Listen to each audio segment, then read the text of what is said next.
Hey everyone, thanks for coming today. Really appreciate it. Thanks Ashley, thanks Philip, Dylan.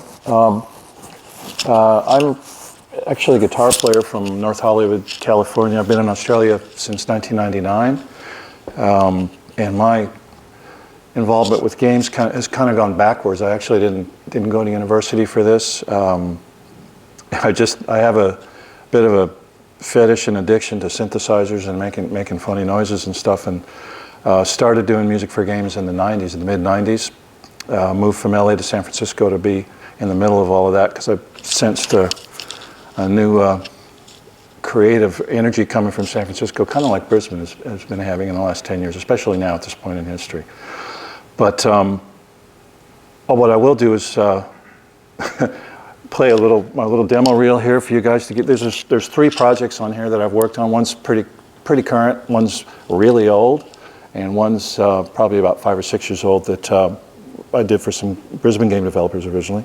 So to give you an idea of some of the stuff I've done, it's pretty quick, it's about 3 minutes, so hopefully this will be going. No?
Make sure we have everything.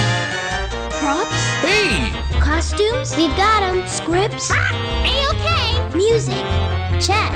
Okay, let's go home and get a good night's sleep. See you bright and early tomorrow. It's going to be a busy day.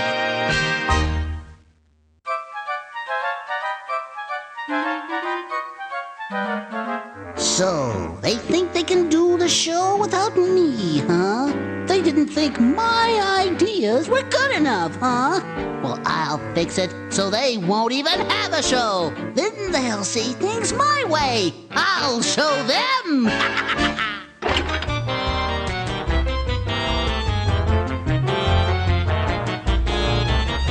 Hey, everybody, we've got work to do. Raise the curtain, Charlie. Who would be mean enough to ruin our show? What'll we do? Oh no! Everything's gone! We can't panic. Let's think.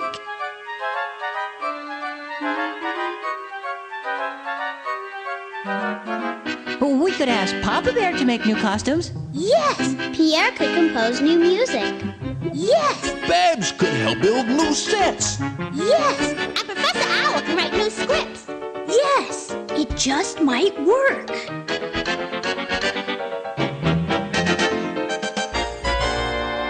Sign in and let's get going.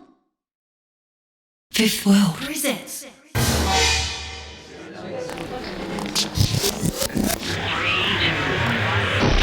Bounce your boot out. Bounce your boot out. Take on the role of a jerk bouncer. Over 30 unique characters. Boo, gent, Bang. Let in the rat. Booyah, not bad. Rejects. Combo. For points under pressure in timed mode. Combo. Game over. Try to stay alive in survival mode. Lame. Combo. Lame. Boot your way through new clubs with new characters. Do you have what it takes? Get it at allthews.bouncerbuddha.com.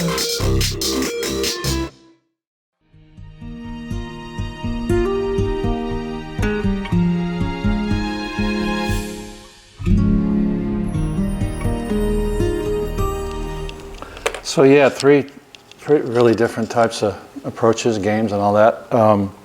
Some of which were very specific in their spec. The middle one, the Rita Rabbit thing from way back in the 90s was, I was told to do Little Rascals, Our Gang, which was from the 30s. I don't know if anybody's ever seen Little Rascals. So I did a lot of research into that. The composer that wrote the music for that, which was a small ensemble, and that's what they wanted. There was a lot of songs involved in that one too. Obviously, they brought teachers in. It was all educational stuff as well. I think we called it lapware back in the 90s. But that was real specific. The Terraria thing, wow, 3 guys from Indiana, independent team. And I'll talk a little bit later about how much direction I got. And they pretty much just let me run wild with that. It's been a lot of fun working on that. Bouncer Boot Out, iPhone game, did okay. Like a lot of indies, you kind of get asked to do a lot of different things, to wear a lot of different hats. We call it a stack of hats. So in addition to doing music, I've learned to be an engineer, I've learned to be an audio director, I've learned to be dialogue supervisor, create special effects from scratch, source special effects, repurpose them, edit them, and all that stuff. So that's something, as composers, we need to do. That's something, if you're a composer, you probably get asked to do. I should probably ask how many composers we have here. Is anybody that writes music or wants to write music? Do we have any developers? Any developers in the room? Good on you. Okay, well, my purpose today really is to kind of open up the communication lines between music people and audio people, and hopefully that will be helpful to everybody on both sides of the equation, because ultimately we're on the same team and we're trying to build the same experience. That's what I hope to get today. This is an interesting quote. I'm quite fond of quoting this one. You might recognize George Lucas's name. George really said this, and the reason we like to bring this up is, besides it's true, we also, if that's true, why don't we get 50% of the budget? Yeah, right. So I want to show you another little thing that I was asked to do. This is not a prototype. It's not even a build. It's actually a sales tool that this developer was asked to do a game, and in order to get the job, they had to create this thing. So this is not a build. It's not code. It's a movie, and this is what I was sent. This is what I got.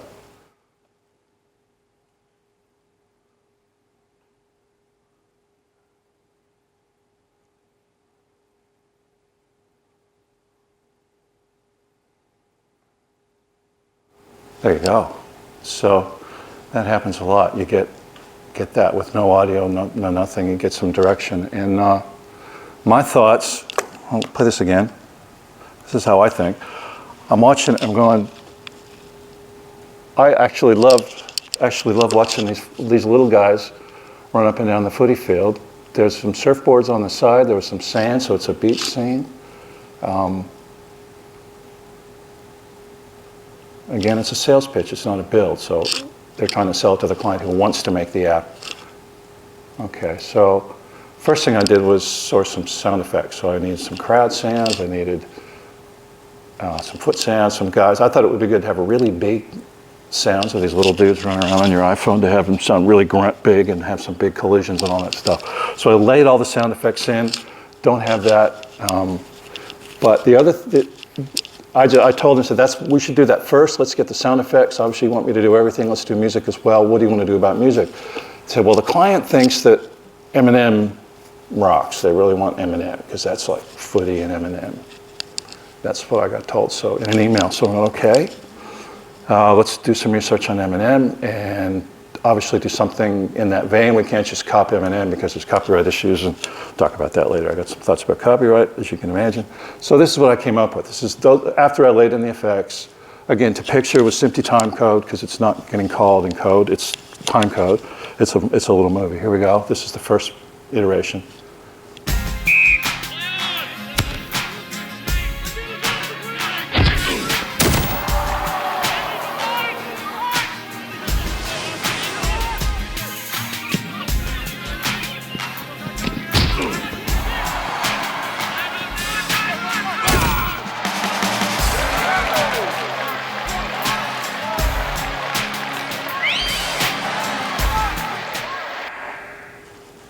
Yeah, so obviously Eminem, there's no rap involved, but to me, I just thought it was funny. That was my first instinct was, got little guys running around the screen, let's make the sounds really big, the footy collisions, the kicking and all that stuff. So I turned that in, about a week later said, well, they've changed their minds now. We sent it in, but they really want to go with AC/DC. We don't want to do Eminem anymore. So I'm going, okay, yeah, right, all right. So I've spent about a week doing this, and that's okay. I had done another project for them, so I knew they were doing their best to stir up some more work and shake the tree. So here we go, AC/DC, same sound effects, lose the Eminem. Here's what I submitted.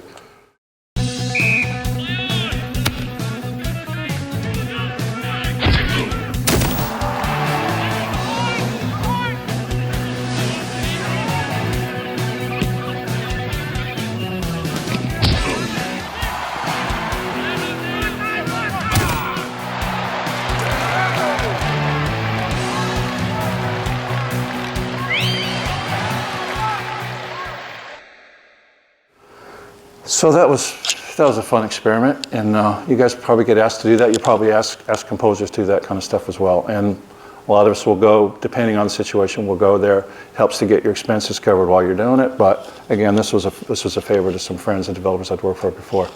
They turned it in. Evidently, the client said, "Well, we're going to go with somebody else." So we all, we did our best to address their needs with a lot of input. And that's what I want to get to next here. Oh, this is another example. This is what I got. These developers are great. They were really fun to work with. That was it. So I got a little GIF thing. Having done probably 24 cues already, I was sort of in that world already. So this is a boss. Here we go again. Big boss. And with that, and the name, of course, was Moon Lord. That was all I had to go with. This is what I submitted, and it's still in the game, I think. 1.3 or whatever it is.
That's a loop, and it goes over and over and over.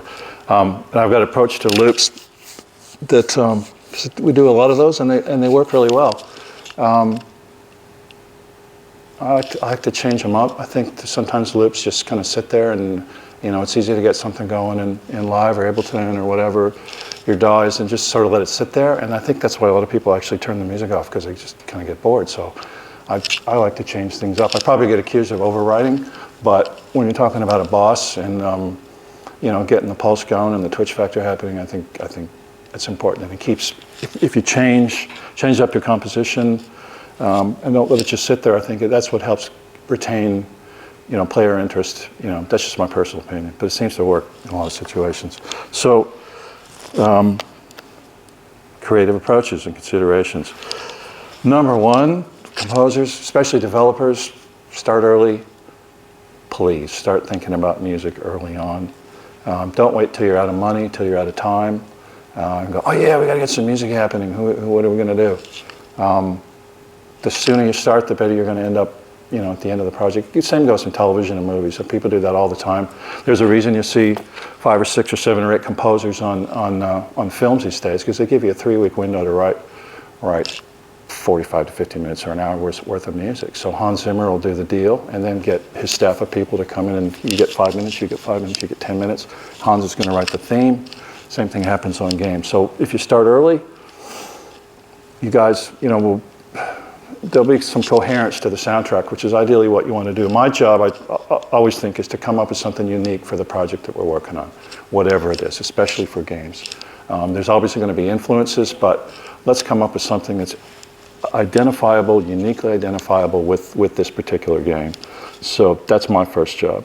And how we get there depends on a number of things. It depends on, your instincts.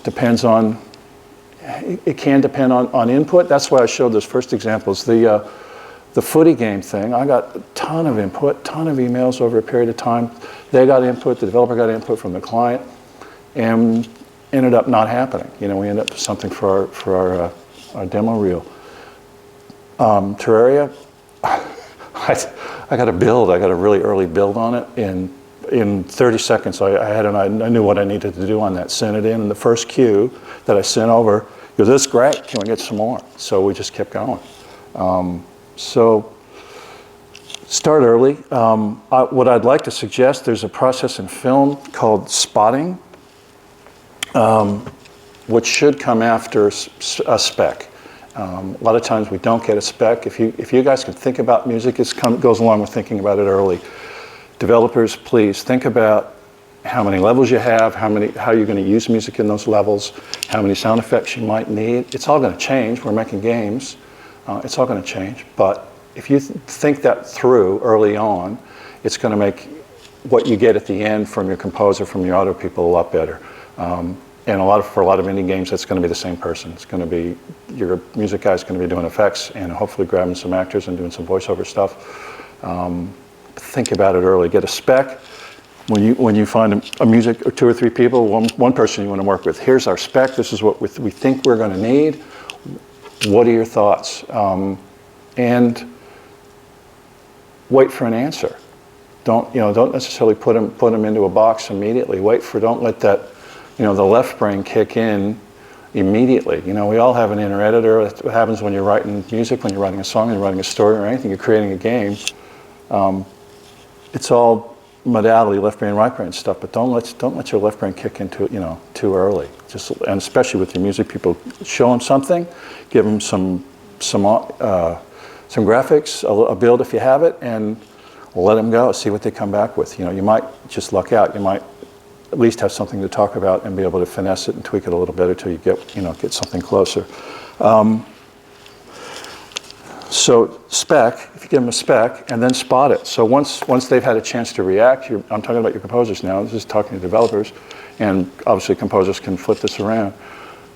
Then call your composer in and let's spot it, like we do with a movie. When people do with a television show or a movie, they'll sit down and watch it, and that's linear, but sitting with the director and the composer, and they'll go through the show, go through the film, and say, well, this could really use some music, and maybe the composer, and I've said this, it doesn't need music. You don't need music there. that it works as a scene, you don't need music. Don't, sit and watch it, you make notes, yes, we need music here, no, we don't need music there. This is let's talk about our first ideas about what we need. Spot it. It's called a spotting session in television and film. Let's do that in games. I don't know anybody that does that in games at this point. I've never been asked to do it, so my suggestion is after you get a spec, developers, get your composer involved early, sit down and spot, 15 minutes, say I need this, we need this many levels, we need this much effects, what are your thoughts, and then let's go to work. So yeah, please get started early. Everybody, composers, you can suggest that if you would. Collaboration, yeah, that's, if you look at your audio people, particularly your composers, as part of your team, you're going to end up with a better game, I reckon. Again, instead of leaving it to the last minute, get them involved early on. Doesn't hurt. We all like a coffee or a beer, and we're happy to talk about it and get some ideas and let it stew, let it simmer, and come back and come up with some ideas. So, let's look at, our other people as team members, and that involves. It includes on a business level actually too. If you want to, we'll talk more about this later. Include them on a business level as well. I think that's a real incentivizing approach. And we're all mostly independent contractors. I'm not talking about necessarily being an employee because we're a lot of indie teams. But if you include your composers, / special effects, / dialogue designers, / audio designers, as part of your team on a business level too. And there's several ways to do that. I've got some suggestions, but we'll talk about that later. What music can do. What can music do?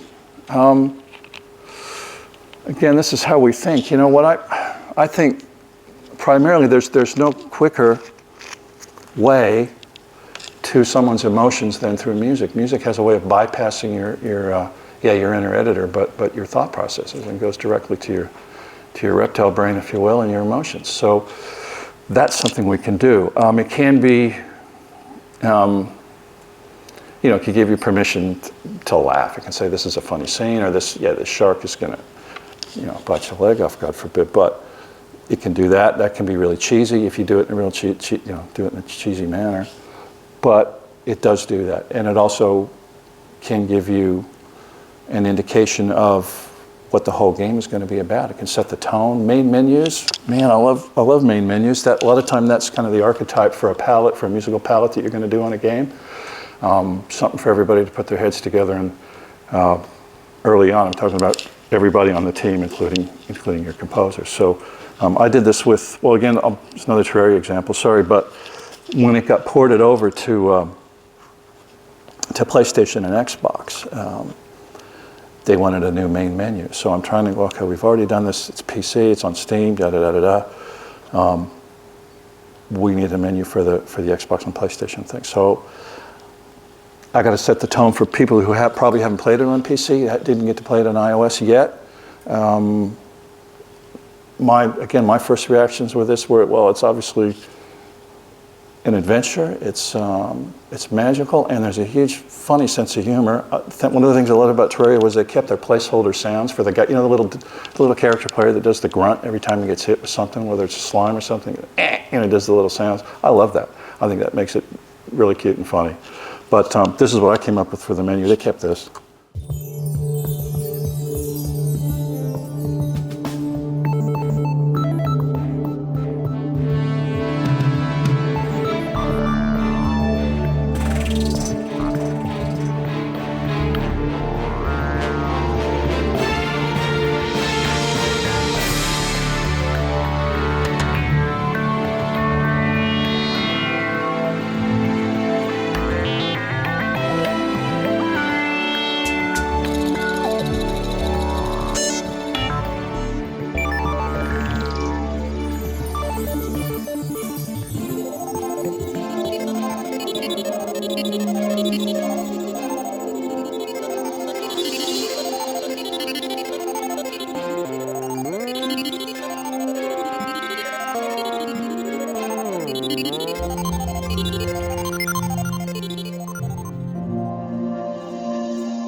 Yeah, so, to me that set the whole tone for the whole game, really. It's kind of magical. Some of the sounds are from the very first round of tracks I did for that. So anyway, it stayed, they kept it, it's still out there. But in addition to giving permission for emotional attachments, how do we use music? For characters, give an emotional attachment to a character for an event and for gameplay. So to get, again, there's no better way to attach. You can do it visually, with a character, you'll get a look. The look of a character will give you a reaction. You may like them, you may not like them, but music, it's number one way you can use music. So everybody needs to be aware of that. And it really does help. It can also contribute to immersion if you're after immersion, which I am. We all are, especially these days with VR. I used to sit I don't know about you guys, sit in the first rows in a movie when I was a kid. Everybody didn't want, sit in the back row because they had a girlfriend. Well, until I got in the band, I didn't have a girlfriend. But I'd sit in the first 2 or 3 rows because I didn't want to see the edges of the experience. It was great. So I still like to do that. It's probably why I wear glasses nowadays. But music can contribute to immersion, so be aware of that. How composers and sound designers think our creative process. Here we go. Hey. Sorry. Mind if it's on.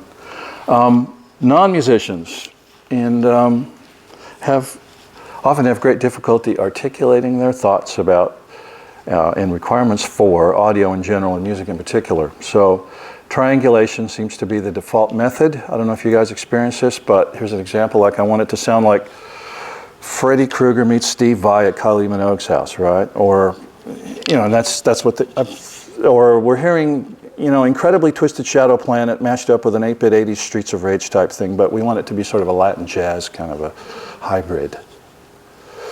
And most of the time, we know exactly what you're talking about. Examples are great, very helpful, but just like in TV and film, there's a thing called tempitis, where people temp it with music, and then because they've listened to it time and time again, whether it's a build or whatever, they got to have that music. Some movie people have deeper pockets and can say, well, if I got to have that, we're going to find a way to license that. It might cost me 10 grand, it might cost me 100 grand, but I got to have that because I cut the movie to that. Indie developers, we probably don't have those pockets, so here we get tempitis, and you turn your composer and say, we got to have that, like the the Eminem thing. Well, we can't have Eminem, but we'll get as close as we can. Influence by is okay, but just to cop it, no, your bum is hanging out the window legally, and it puts us in the awkward position of having to explain that your bum and our bums are hanging out the window legally, but if you just cop it, or even just use it. So let's think about that.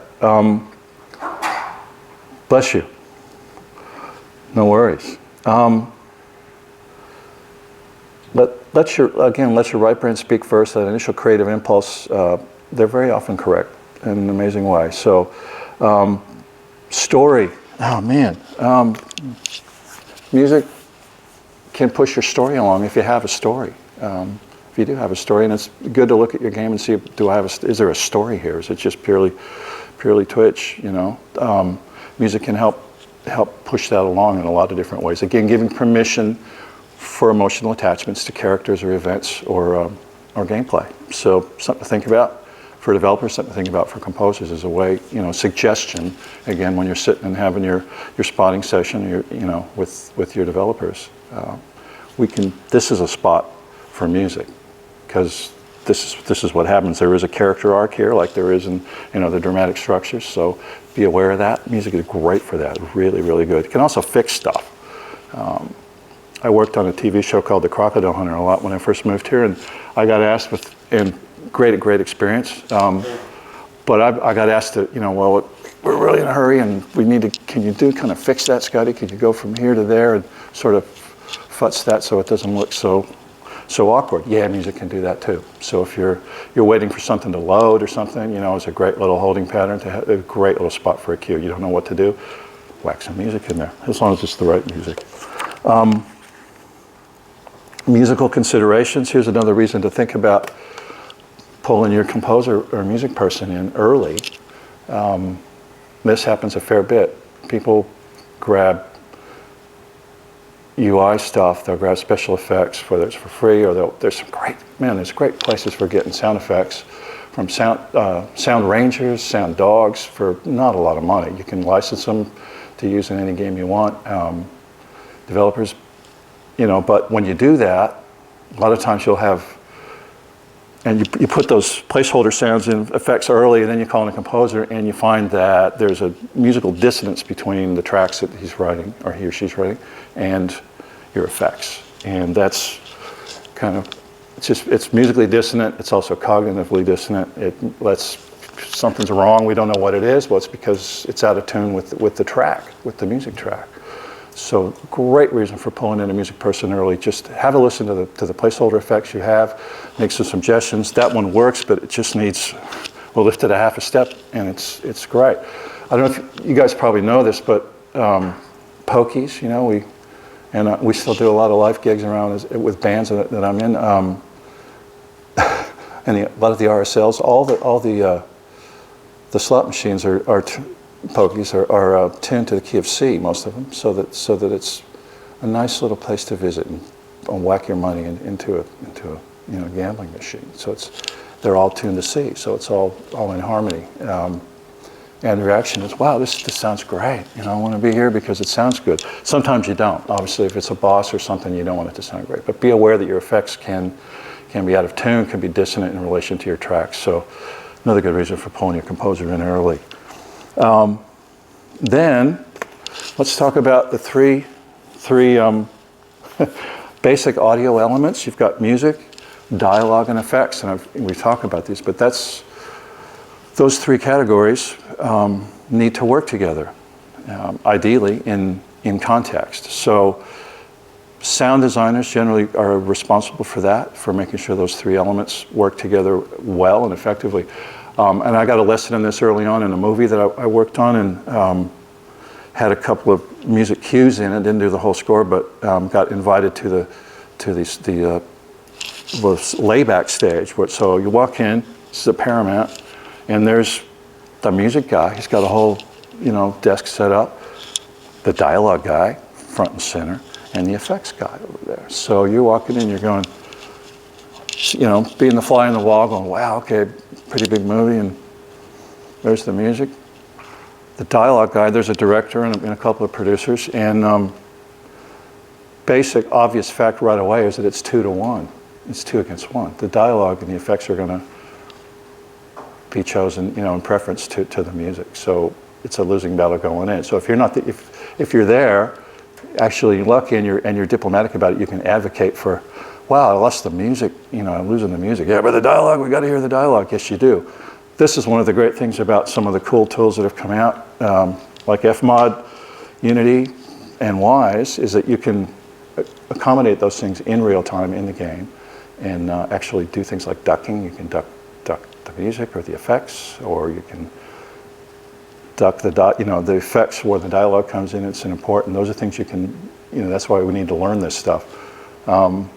And I'm working on learning all those things. Actually, if there's anybody that's really good with Fmod, would you please see me after the talk? So that's where, again, not everybody's a mixer. That's mixing. Not every composer is an audio designer, a sound designer. Not every sound designer is a composer either, and every game developer is not necessarily all three of those functions either. So just be aware that those things are the basic fundamental aspects of audio where they need to work together really well. Again, music, dialogue, and effects. So in the case of a small team, an indie team, another good reason for getting your composer in there. Man, a composer can tell you, well, this is a mix. We're used to thinking about things in terms of mixes. If you're mixing a song with a band or a singer, the vocal is the key place in a mix, in a song, and where that sits in relation to the drums, to everything else, that's a mix. Same thing goes with mixing your dialogue, with mixing your effects, and mixing your music. So developers, bring them in early. How composers think.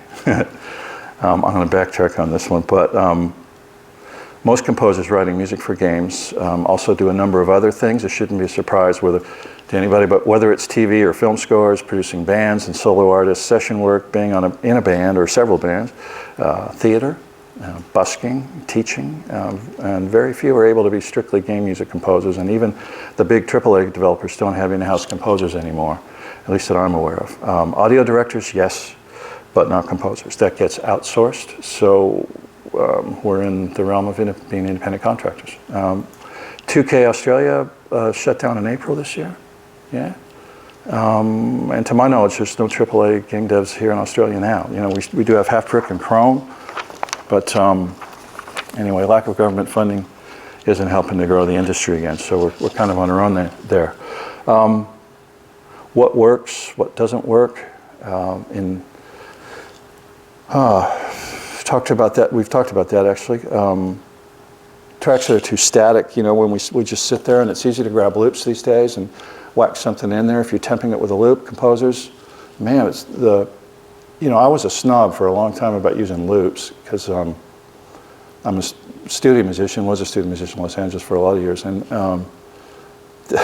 when synthesizers came out, there was a big struggle. I was like, oh, it's fake strings, and then it's not really, you know, you're not really playing. You're like just grabbing loops and shoving them in there. But be aware that, in addition, you know, I'm not so much of a snob about it now. I have used loops on occasion, but I'll mutate them. I'll chop them up and you know, do all kinds of things to them, which is fun. That's the fun part of it.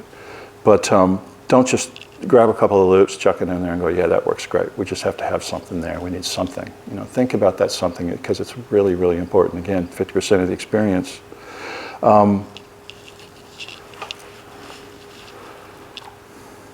So yeah, immersion. Oh, here we go. Number one thing that to me that doesn't work with score composers is forgetting that the music needs to serve the game, or the film, or the TV episode, webisode, whatever it is. This is different than being a solo artist, being in a band, or composing for ensemble or orchestra where the music is featured. Having said that, I still personally try to write stuff that stands up to listening to on its own. And that's kind of a personal style thing, personal choice. Not everybody's going to like it, but to me, I just think it works. If it can stand up on its own, it's a strong leg that you can, you know, include in the larger picture. And ideally, the music and effects should add to the immersion in the game, but serving the game. So, which sometimes that might be historically accurate, like Total War, Shogun 2, that was done up here. Jeff Van Dyke, man, amazing talent, genius, did a lot of the music for that. Other times, it might be something that was previously unimagined and outside of time and preconceived idioms, like the Machinarium soundtrack. Has anybody heard Machinarium, that game? That was done, Eastern European thing. Great soundtrack, Machinarium. Great illustration as well.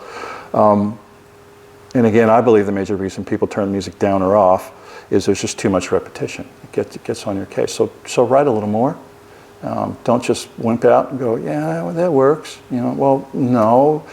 You know, I've got 32 bars into that. It's not, you know, dance music. It's you know, I start to lose it. I start to, you know, our attention spans are shrinking. We were talking about this earlier with YouTube and stuff, but change it up a little bit. There's all kinds of musical things you can do, you know, besides changing keys, dropping stuff out, remix it, all kinds of things you can do to keep it interesting, because you want to keep people focused on the game.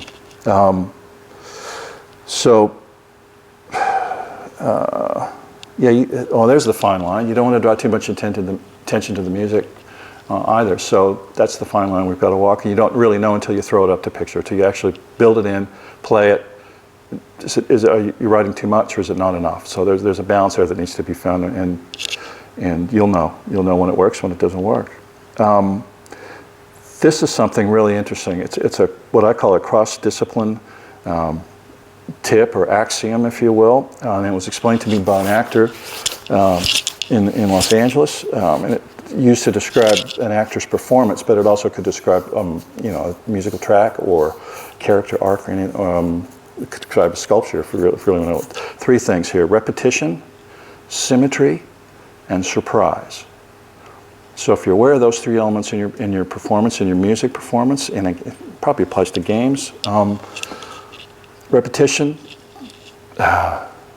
beat, we got beat, that's our repetition that drives it forward. Symmetry, we have left and right in a stereo mix. We also have in surround, we've got symmetry this way as well, front and back. We fake that with stereo. When you add more reverb and make it wet, it gives the illusion of depth, and with no reverb, dry, it's in your face. That's type of symmetry, but in surround you actually have that experience, which is great. And surprise, again, a reason for changing it up. You'll know when you're bored.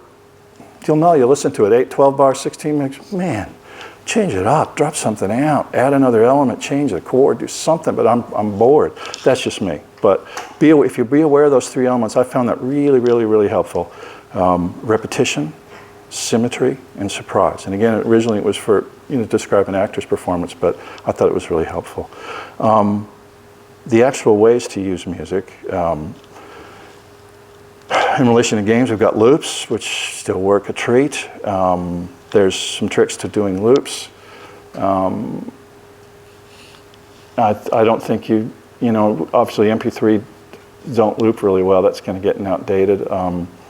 Just if you're turning the highest PCM stuff you can get, if you have Wave, AFF, Sound Designer 2 files, and it can be converted in some of our cool tool middleware things that we have. They can do stuff on the fly and convert and downsample and all that stuff, which is great. So you got loops, cut scenes where you're actually scoring to a trailer, or you're scoring to an opening segment that's a cut scene. So that's a score. That's where you need time code, good old SMPTE. And you can get that in a QuickTime movie so you can catch your hits, right? That's actually linear. Then you have stems and real-time generative music. My favorite example of that really is Spore, of course. Those guys worked really hard on that, on the audio engine on that thing to make that work. That's amazing, absolutely amazing. Stems, if you guys are submitting stuff, it gives you more control, more variation, again, to keep you from being bored. Composers, be aware of that. Developers, be aware of stems. You're basically mixing stuff. You can mix it on the fly. Here's a percussion track. Here's a chord pad. Here's a couple of a counter melody. Here, here's a lead melody. Here's some other surprisey factor, and you can play with those in real time depending on what's happening. As well as tempo is another variation you have to play with. So stems are great. So if you're going to do mixes when you're doing your tracks, take time to just separate your tracks out. Say, well, this is just percussion. It doesn't have to be separate drums, but this is a percussion track. I've done a wave file of that. That's the synth pad I use. Those are 2 synth lead lines that I use. This one comes in here. This one comes in later. Make separate wave files, turn those in, and then we can figure out how to use those and get a lot more mileage from one track, one cue. I think that's really cool, man. That stuff excites me. So. Ducking, we talked about ducking again. Yeah, ways to use music. You guys gonna throw a shoe at me yet? We got a few more minutes. Contractual, outsourcing, and IP issues. Okay, because we're independent contractors, as I said.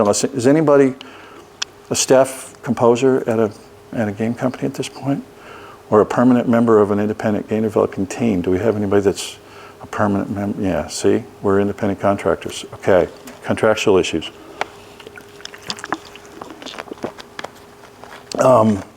And I got to bring this up. Yeah, I'm old and justified, but copyright is not your enemy. It just might help you put your kids through uni or help with your retirement fund.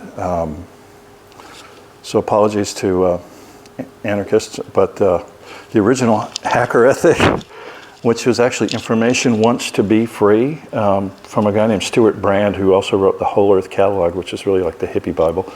Way back when. He told Steve Wozniak this apparently at the first Hackers Conference, which was in 1984. Here's how copyright kind of arose. The British had a thing called the Statute of Anne in 1710, and which alluded to individual rights of the artist, including a right to benefit financially from the work. Copyright laws allow the products of creative human activities, such as literary and artistic production, to be preferentially exploited and thus incentivized. So, incentivized is a key word. Basically, if it's, if you're not getting paid for it, it's a hobby. or you're working on your art, But if you want to make a go of it and have it be a career, you need some incentive.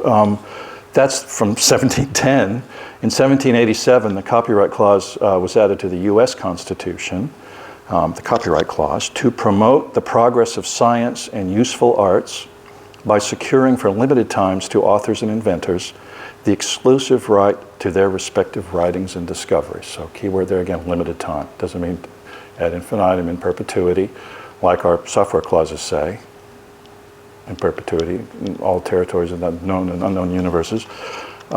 So there's our incentive. In 2015 here, there's a number of ways to allow access to your intellectual property if you wish. You got open source, copyleft, Creative Commons, etc. And freemium and in-game payments work as a business model for some people, yeah. But don't throw the copyright baby out of the bathwater just yet. It could help pay for your next game, okay? Works for hire is a business structure. Does anybody know what works for hire is? Have you ever signed a work for hire agreement? Has any developers asked anybody to sign a work for hire agreement, whether you're coders or art people or music people? So you know about works for hire? Sorta, okay. It's a very widely used arrangement, and seriously widely used in film, television, and games, where the producer slash developer owns the copyright or the publisher's share of the composition, I'm talking about music now, and can deal freely, license, sell, etc. with that. That's the controlling interest in that composition, the publisher's share. It's 50%. It's not like in a company you have to have 51% to control the company. 50%, the publisher's share controls it.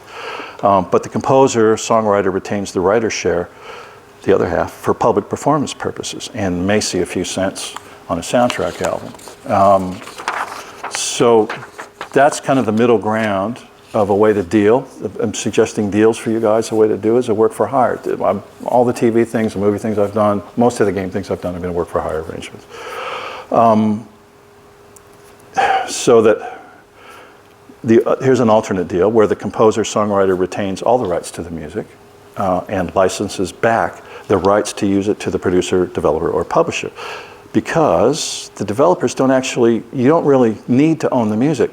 Players don't really own your software. They just license the right to use it, right? Most of our software, if you read the fine print, you're not buying Microsoft Word, you're licensing it. So if you're a composer and you want to help your developer keep their costs down, which is, it's beneficial to everybody, really. License it back. You retain the ownership. You have the rights to the original soundtrack album, which might make a couple of dollars. I found this out the other day. A lot of composers, that's their only source of income, actually. They may not even get a fee for doing it, which that's their choice, but they rely on their soundtrack albums to make some money. So they can only do that, again, if they retain the right to the music. And they also retain the right to relicense it. But if you say, no, look, what I'm going to do, you're going to cover my costs to do the music for this game, but I'm going to retain the ownership. So here's a license agreement. You can do whatever you want with the music to your game, fully legally. Here it is. Check with your lawyers. It's cool to do that. No, check with your lawyers. But you have the right to doing the original soundtrack and do what you want. You retain the ownership. So that's the way to keep the cost down for your developer. Well, yep. Software now with Adobe, like Creative Cloud, and also East West with their Yep. set you can actually license it and use it for like each month, pay a subscription fee. The subscription thing, they've kind of moved to a subscription thing now, yeah. It keeps the cost down. It does keep the cost down, yeah. And you're not up to date and you don't get to use it. So Yeah. Yeah. it's the same sort of principle, isn't it? Yeah. Photoshop's like that too now, isn't it? It's Adobe. Yeah, yeah. There's all kinds of Yeah, so it's just a suggestion. I mean, but these are things you need to think about when you're doing it. I know it's exciting. You go, wow, I love this game, and do the music, and you're doing it. But at the end of the day, you're hoping that everybody's hoping it's going to be successful. So pay attention to some of that stuff. It's not hard. It doesn't have to be a 50-page agreement. You can do it in a little deal memo, but write something down. So it's either work for hire, or you retain the ownership and license it back to your developer to use it any way they want. If they have a lot of money, and they really have to own it for some reason, even though they already own the controlling interest in it in a work-for-hire situation, do a buyout. But that's going to be the most expensive way to go. It's going to cost them to actually buy out everything. And it should be the most expensive way. So here's what I'm going to suggest. You've got fees and some royalty participation. So the combination of these two things is becoming more popular.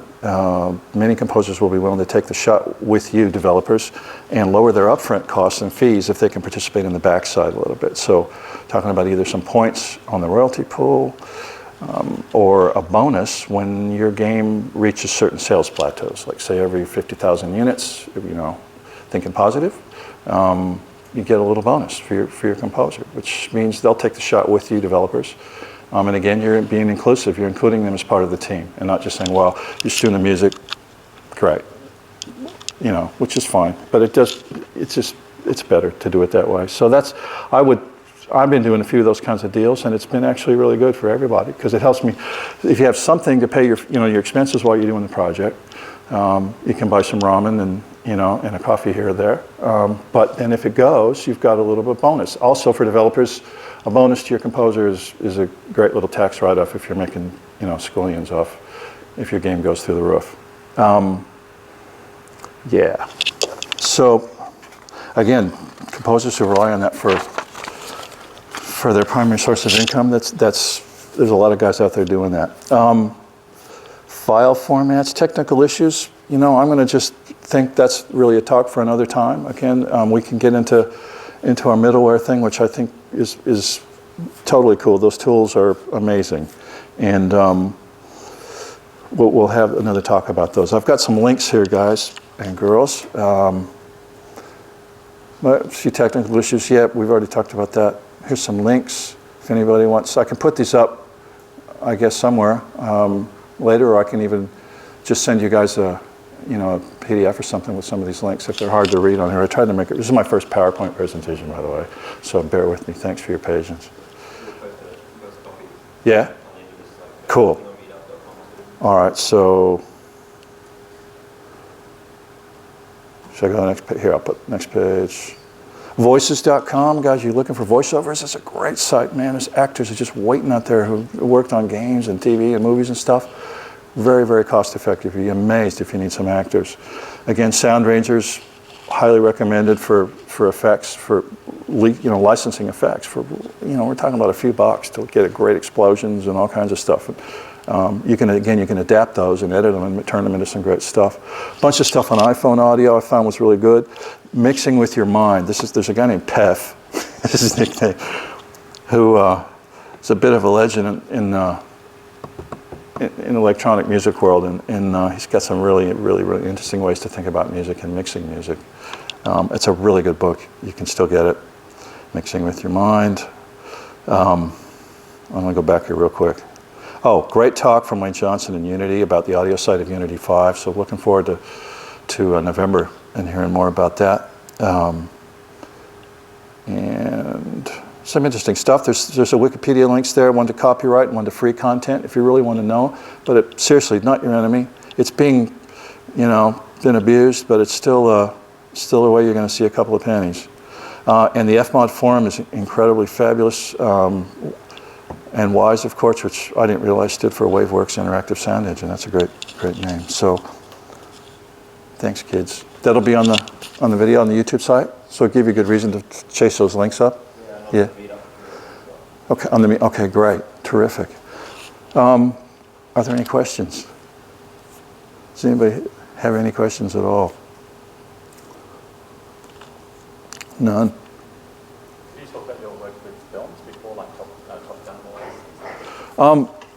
Yeah, I kind of, again, my composer career has gone backwards. A lot of people, they go to high school, they go to uni, they get some, they do ghost writing for a lot of people. That's how you break into it. I didn't go that way. I was a studio musician and a road dog, man. I go out and tour for half the year with different people that were hired me as a musical director to play guitar or keyboards or synthesizers, whatever. And I got asked to write some music for a television show. Then I got asked to write some music for a movie, But it was basically get the job done, listen to what people say. Again, that weird triangulation thing, or somebody says, I want it to sound lavender, Scott, and I have to go, yeah, right. I know what you mean, and go give them what they're asking for. Within budget, within the time frame they gave me to do it. And, I actually that's my middle name is Lloyd. You know, I'm going to say Scott Shelly. He's a guitar player, and somebody said, "Well, how do you want your credit to read? Your composer credit?" And I go, "I'm not a composer." And I go, "Well, you're going to get credit." So I figured, well, I better put something that sounds a bit composerly, you know. So I did a lot of stuff for Paramount in the '80s. Again, a couple of songs here. We do sound alikes. We do source cues, some score stuff, you know, just because you get the job done. So learned a lot. Again, you know, if you're a composer starting out, man, I would say do everything you can do. Every time you go through the process of writing music and actually doing it to a brief or within a time period and a budget period and finishing that project, you're going to be a better composer, you know, and a working composer. Because that's really what it's all about. So, yeah. Yes, sir.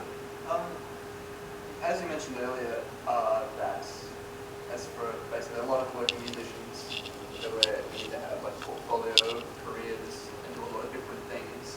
Well, we do. I think it's just kind of a fact that most of us do.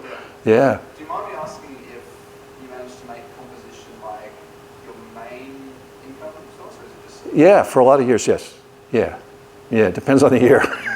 But yeah, there's been amazing years. And then there's been some real crap years, of course. You know, it's not. Again, I wouldn't recommend it as a job, but you got to actually love doing it. And I love playing in a musical sandbox. You know, to me, it's just a ball. I love recording. I love playing live. I love listening to music. I love producing other people. You know, to me, it's all really a lot of fun, and I'm still really into it. You know, so I can't really imagine a point where I'd say, you know, I don't want to do it.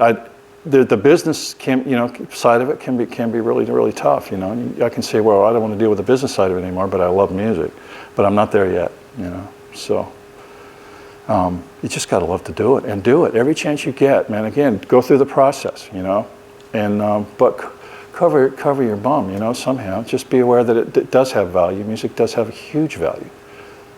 It's been, like a lot of creative stuff, again, it's been kind of devalued, you know. When people can get it for free, you got to figure out how you're going to revalue this and make it more valuable to people, because you can get it for free. You can get games for free. You can get TV, movie, everything for free. Well, why should I pay for it? That's what we need to be thinking about. You know, there's bands in America that figured a way around this. They say, well, you know, we do a few shows and merchandise. Everybody goes, well, that's how you make your money from shows and merchandise. Well, yeah, a little bit. Limited edition, 1,000 copies on virgin vinyl, really good vinyl, not the stuff from, you know, like South America with chunks of sugar cane in it, you know, really good vinyl. Great illustrations, signed by the band, 1,000 copies, $50 a copy, out the door they go. You can't file share vinyl, it's analog technology. You make a copy of it, share the digital copy, but you can't file share vinyl. So they've revalued it, you know. There's ways to do that stuff. You know, if you want to do it, again, have it be a job and be a business, and not just be a hobby, you know. I still do it whatever I was doing, you know. That's how I feel about it. But, you know, does that help? Okay, cool. But I'll be around if you guys, anything occurs to you to talk about. Thanks, you guys, for having me today. Philip has. Question? Yeah, man. You talk about how various people did approach you. Yes. What is the ideal approach? Like an indie group would come with you with like you know, in the early stages they might have a playable demo. Yeah. What would they? Oh, that's great. Yeah, a demo, a build is great. Even just some graphics is great. And a bit of a spec, like I said earlier, if you can just think about it a little bit, take a day, sit with the team and go, okay, how many levels do we have? You know, how many effects are we really going to need? And we can do a main menu, maybe this and that, and that's what we need. And then approach, you know. I don't need much, you know. I was going to say the very first Terraria cue. I posted on one of these independent game developers forum, and I was just figuring, you know, what the heck, right? And got an email, and are you interested? I said, yeah, send me something, send me a build or some pictures. So what I got was a build and a couple of JPEGs, right? Which was a Windows build. So I went down to the internet cafe, made a double, you know, espresso, and got my butt kicked, man. I got slain like 30 times. I go, I love this. But in 30 seconds, I knew what I thought should be happening. It's 2D. You got pixelated stuff. We needed to have a nod to the 80s, you know, all that arcade stuff. but there's this huge world being created, so let's do something that sounds huge, which typically can be orchestral, right? So we need to come up, and it's funny. There's an element of humor in there. So in 30 seconds, those three things came to my mind. So I don't know how I'm going to do this, but that's what I want to do. Drank my coffee, went back and wrote that first little cue, which is the day theme, the overworld day theme, you know, and sent it in. He just said, I love this, let's do some more. So I don't need much, you know, but it helps to have a spec. And yeah. Yeah.